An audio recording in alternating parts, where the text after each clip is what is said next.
So first of all, I'd like to thank Civo for conducting such a great event and giving us an opportunity to uh, showcase our work that we do in our nuclear reactor. Okay, so today the missions are inseparable part of our life, starting from brushing to driving the car. Uh, Everywhere we see the missions. Likewise, we used to have a lot of missions in industries as well. But the role of the dependency of industries on the missions is far more critical in more than the general lifetime.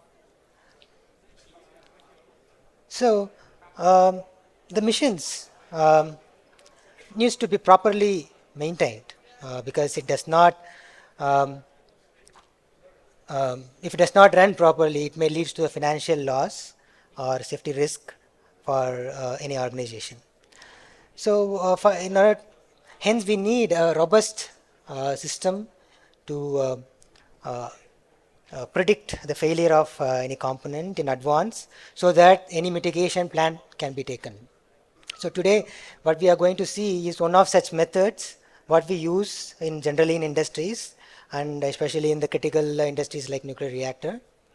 So I'm Muthukumar. I'm currently working as scientist in Indira Gandhi Atomic Research Centre.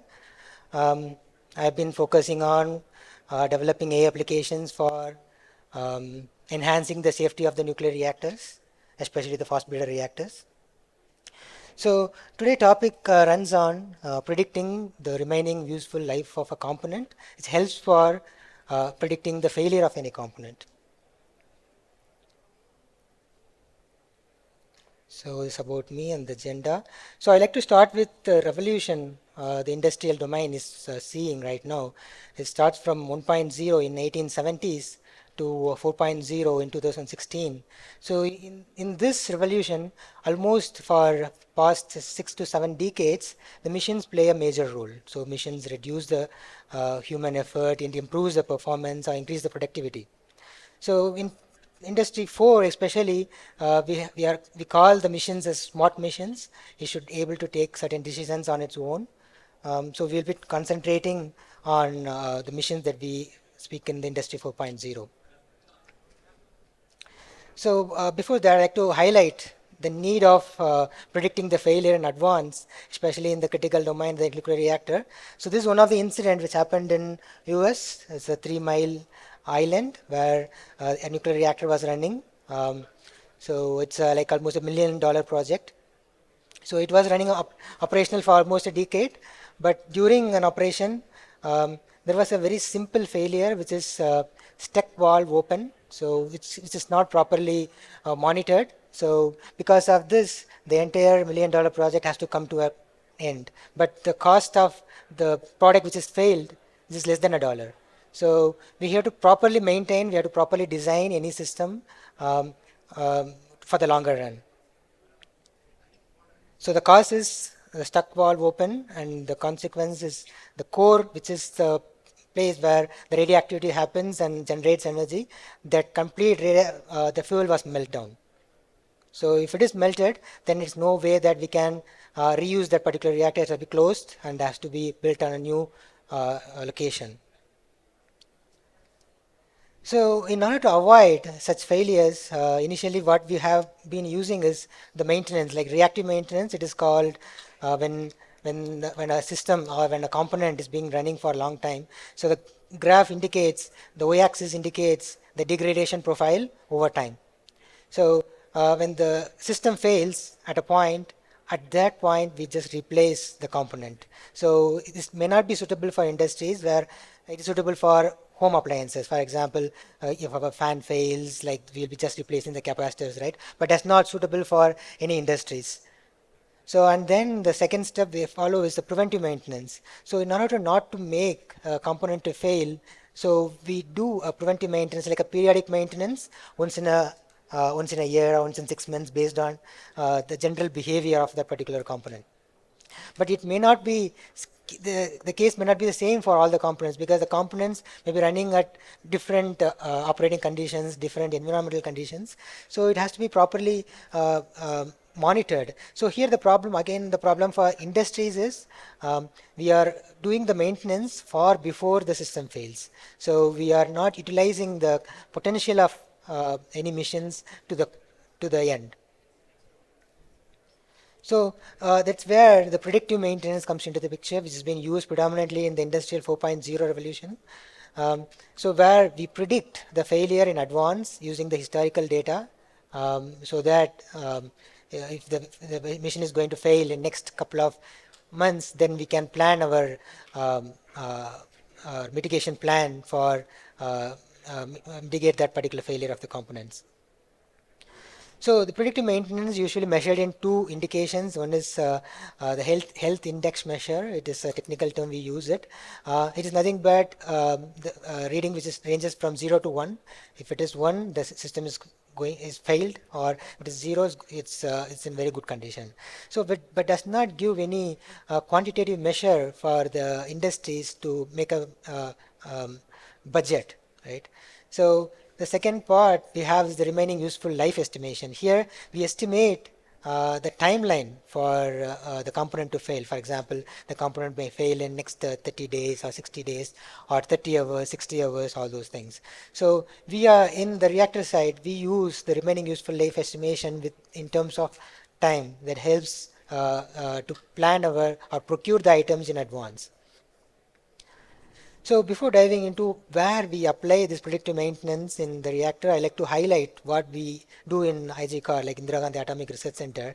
So uh, the nuclear program of India has been divided into three stages. The first stage is a pressurized heavy water reactor that uses an enriched uranium as a fuel. We do not have any enrichment facility in India, so we used to import the fuel from other countries. So we use the reactor, which is also developed by other countries. We import it, and then we use it. The another problem with this particular reactor is it is not energy efficient. Like it only extracts 10% of the potential from the fuel. So the used fuel still has more than 90% of the potential. So the nuclear program of India has added a second stage where we implemented a fast breeder reactor, which is the place where Indira Gandhi Atomic Centre is currently working on. We use the used fuel from the first stage, and then we convert that into energy.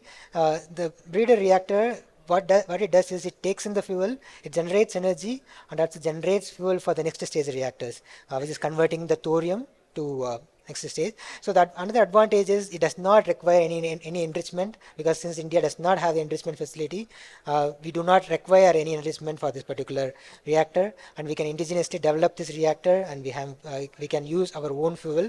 We do not need to depend on other countries, right? So the third stage is directly uses the second stage fuel, used fuel directly into the this particular reactor. So the reactor has a lot of components in it. The very critical reactor component, one of the critical reactor component is the coolant pump. So we have a core in the vessel, which is shown so here. Can you see the pointer? Yeah. So the core will be having the fuel, and then it has the coolant in it, and it converts or transfers the energy generated, the heat energy generated from the core to the steam. So basically, we can see it's a simple component as the reactor as a simple component as heat generation and then the heat removal. Heat generation with the help of the radioactive component, which is uranium or plutonium, and the heat removal with the help of coolant. The coolant which is used in fast breeder reactor is sodium. So the pump which is used to transfer that coolant is one of the very much critical component. We use redundant of this particular pump inside the reactor. So we have taken this coolant pump as a test step for implementing this predictive maintenance strategy. So these are like list of pump failures which is commonly happens in the reactor side. So bearing wear, shaft misalignment, flow clogging, or the motor faults. So the advantage of having the sensors is that we can able to distinguish, or we can able to find out if there is any fault is going to happen with the help of the effect we can see here, mostly with the vibration or the bearing temperature rise or the current ripples. So all those things, if you monitor such parameters, it could give some more insights about the failure of the component. So the coolant pump has 8 different sensing parameters. So temperature, pressure, flow rate, level, current, voltage, and pump speed and vibration. So um, the another important step here is that we use multiple sensors in the same location where the measurement is very much critical. So for example, we use 2 temperature sensors at the same place. If one fails, the another will give the proper reading, something like that. So likewise, we have redundant and diversified sensors. So redundant is nothing but simply replacing the same component, whereas diversified will be having a completely different operating principle. For example, you see the left hand side, uh, is one of thermocouple is one of temperature sensing device. So we use thermocouple in 2 thermocouples at the same place. We call this as redundant. Whereas thermistor, it is also another temperature sensing device, but completely on a different principle of operation. So it avoids the common cause failures. So we used to have diversified and redundant sensors. So why I highlight this particular point here is that when we take the data from the sensors, we used to have redundant values, which means each feature, if you assume each sensor data is a separate dimension, so 2 dimension will be having highly collinear values. So we have to consider such things while developing a model to predict the failure of the component. So this is the basic architecture we have taken. First one is collection, pre-processing, and then modeling, and then the decision engine, finally the deployment. So the data generation here is one of the critical place where, because so in the supervision models, if we develop any supervision models, the main requirement is we need to have a historical data of failures. So even though we run the reactor for almost more than 4 to 5 decades, we do not let any component to fail intentionally. So we do not have huge amount of failure data to annotate. So in order to eliminate it, we went for developing a virtual model of the coolant pump. So where we will give the pump configuration, and then the failures we can able to trigger from the model, and the model will generate the sensor data. We take that sensor data as reference for building the model. But there is a problem associated with that, because the virtual model does not exactly replicates the sensor values. There may be some offset. So in order to eliminate that offset, what we did was we have procured a new pump, and we have set the same pump configuration whatever we have set for the virtual model, and then we generate the sensor output, corresponding sensor output. Here we cannot generate the failure, whereas we can generate the sensor output. And then we just correlate and try to reduce the offset, or we apply some technique to reduce the offset that cancel out the errors that is associated with the virtual model. So these are the data insights that we have get for one of the failure. So some sensors are having a lot of noise, whereas some sensor does not show any changes at all, whereas some sensors show some increasing trend or decreasing trend that highlights it can, those sensors can help give insights about the failure of the component.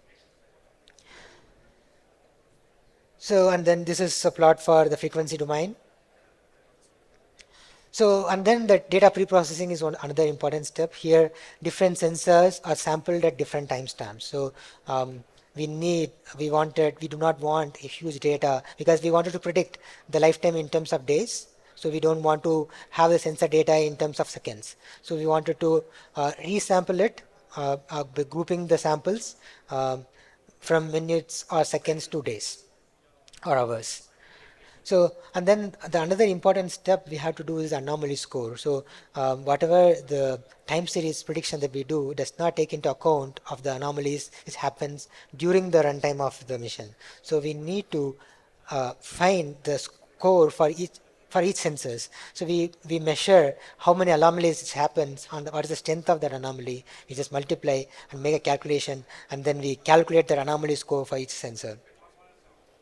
So, and then we applied, instead of using directly the sensor data, we applied just exponential filtering on top of it.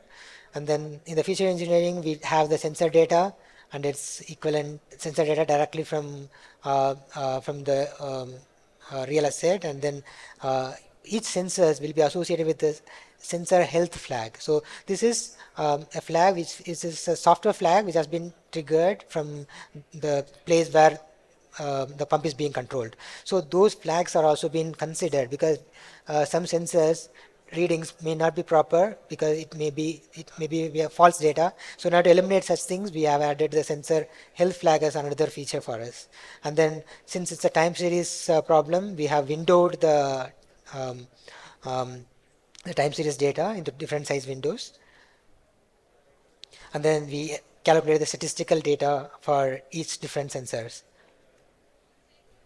So the prediction model, since the reactors, wherever we use any software or electronic hardwares, there must be a redundancy in that system. So since the prediction model also needs to have a redundancy, so we have instead, so what we did was, since I said previously, sensor data having the redundancy and the diversification technique, so we don't want to club all the sensor datas, both sensor, I mean, raw and redundant sensor data, the single model. We put it in the separate models. So we wanted to have duplicate models for predicting the results. So we developed three different models for different sensor data, even for diversified sensor data. So, and then we club all three sensor data with the fusion model. Simply we use the prediction models were simply a tree-based models, and then the fusion model was a regression model.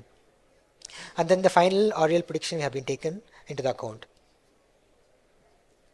So in the decision engine, what it does was it takes in the results of the predictive models, and it lists down action recommendation because we have already trained it on showing up what could be the potential cause for that particular failure. It helps the operator to control that particular, take that particular action.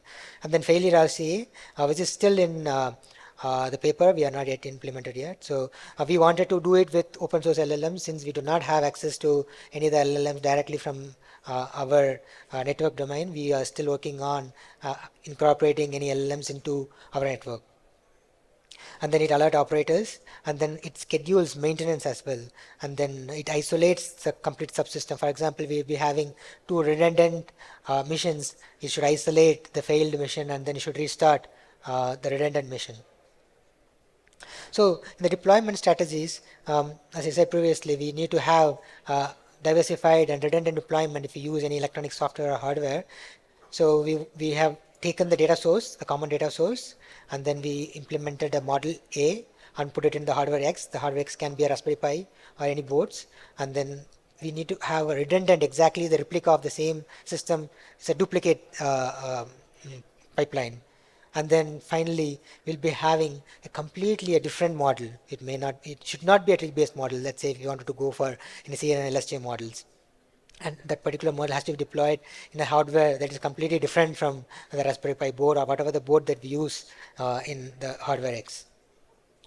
So, and then the final decision logic will be taken as 2 by 3 logic. So whoever is giving the maximum result will be taken out. That will be taken as an input. So this is how we have implemented the predictive maintenance strategy for the sodium coolant pump and the nuclear reactor. We wanted to extend this to a digital twin development for the complete nuclear reactor. We are still in paper, we are working on towards it. So this is my LinkedIn. I would like to connect with like-minded people. Thank you very much for giving this opportunity, and thank you very much for your patience.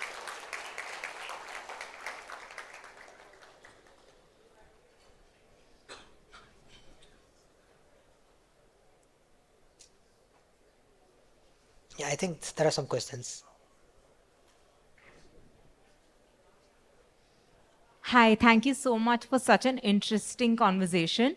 While you were talking about monitoring the health of critical machines, throughout your presentation, the only thing in my mind that I was thinking about in parallel to the use case that you were talking about was aerospace industry, because how critical it is to keep up with the health of the aerospace components and the cost that it can literally cost you if you're not able to keep up with it can be and the life literally. So I think with you as well, the overlap between the two industries, even though they are so different, is so high that my question to you is, in spite of the heterogeneity seen across AI applications in the nuclear industry as opposed to the aerospace industry, can you tell us how similar it is from an AI perspective when you're considering monitoring the health of the different components? Right. Yeah, so it's a very good question. Um, so exactly the same, whatever that you have told was exactly correct. Like the predictive maintenance has been first introduced for the aerospace domain, and then it has been. I was working in the automotive domain for almost 4 years. There also we have incorporated the same techniques whatever have been developed for the aerospace. We have incorporated for automotive domain as well. So since I moved to reactor domain, I want to take that legacy to the reactor. We have been implementing it. So the very important thing in developing this particular predictive maintenance model is that the domain knowledge, because whatever the technique, I mean the pipeline can be same, whereas the granularity of the things which happens inside that pipeline will be completely different in different domains. For example, when we wanted to implement the same predictive maintenance model in the automotive domain, the hardware that we use is um, very constrained. So we will be having very much memory constraint. We cannot go for any neural network or LSTM models because we cannot implement such models in directly in the hardware. So we wanted to go with even the performance is less or poor, even 70-75%. We have to go for highly interpretable models. Uh, Basically we did not even we went for random forest models, we went for decision trees directly in the automotive domain, since that such constraint is not there in the reactor side, because we can go for bigger boards there, the performance matters most. So likewise in the aerospace, uh, uh, um, the cost versus failure, it is more high in the aerospace and the reactor, which is critical domains, whereas the cost is little bit less in compared to the automotive. So the constraints was less. So whereas the same technique has been throughout been used in the industries, especially aerospace, automotive, and currently in most oil and gas industries, they have been implementing it right now. Yep, thank you for the question. Yeah. So, actually, we are not currently implementing anything based on LLMs because we want a real-time speed in terms of milliseconds. So only one part that we wanted to do is the failure root cause analysis. That one we wanted to do with an LLM, because that can be, it is not like a direct decision which we are going to take. It can have some breathing time. So whereas all other decisions, for example, if the pump is going to run at a lower, I mean the pump is degrading, so the machine should take an action to reduce the speed of the pump, but it should not, it should consider, we should give a threshold. Simply we will give a threshold because the pump speed should not be reduced lesser than some 50 lpm. So we have to give the such constraints. But whereas if we go for LLMs for those decisions, it may take time, and also it may hallucinate. So we don't want to take such decisions right now with the LLMs. Whereas some offline processing we plan to use with LLMs for generating the report, what kind of every day it generates report based on the performance of all the sensors. Yes, right.